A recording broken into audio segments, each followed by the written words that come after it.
According to a new report published in the journal Cancer, colon cancer rates have dropped by 30% over the past decade for those over the age of 50, and colonoscopies are getting much of the credit. Colorectal cancer is the third leading cause of cancer death in the USA. The Cancer Society estimates that over 136,000 Americans will be diagnosed with the disease this year, and that 50,000 will die from it. The number of Americans aged 50 to 64 who have had a colonoscopy has nearly tripled, growing from 19% in the year 2000 to 55% in 2010.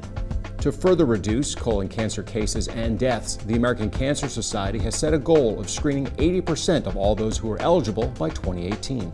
Dr. Garth George of Advanced Gastroenterology and Surgery Associates explains how colonoscopies play an important role in early detection. Colonoscopy screening is extremely important, and I think it's important to note that colon cancer is the second most common cause of cancer death in the country, and the third most common cause of cancer in men and women. And most patients are reluctant to have the procedure performed, but it really is a preventable form of cancer, as most cancers are.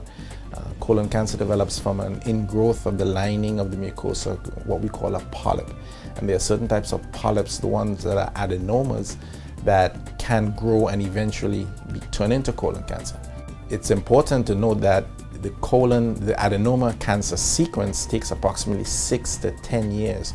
So every patient that we see with colon cancer, they've had a polyp growing in them for a long time, which can be prevented because when we do colonoscopies, we remove polyps. Now, of course, there's some colon cancers that may develop a little bit more rapidly, but the average time interval is 6 to 10 years. So it really is a preventable form of cancer. We start on the average risk person. We start screening at the age of 50. And if that person has no polyps, or they have what are called hyperplastic polyps, then the recommended next screening interval is in 10 years. Now, if someone has a family history of colon cancer, then we usually start in the 40s, or 10 years before the youngest age of the person affected. For instance, if someone has a family member that was diagnosed with colon cancer in their 40s, then that person should start in their 30s. If someone has had previous colonoscopy and they had the adenomatous polyps that I previously described, then that person could be on a 3 or 5 year schedule depending on the size and number of polyps. A few years ago, there was a study on African American patients in this country. It was determined that the screening interval for African Americans should be from the age of 45. But there's a greater risk of colon cancer in African Americans.